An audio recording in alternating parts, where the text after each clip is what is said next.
విజయవాడలో వరదలు వచ్చిన ఇంత బాగా డెకరేట్ చేశారు. గ్రేట్ విజయవాడ.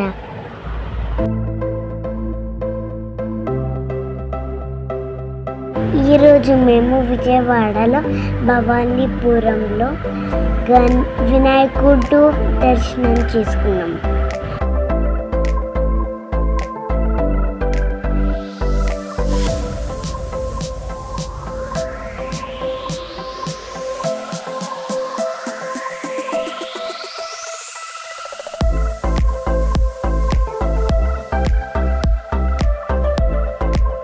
ఈ వినాయకుడు 72 feet హైట్.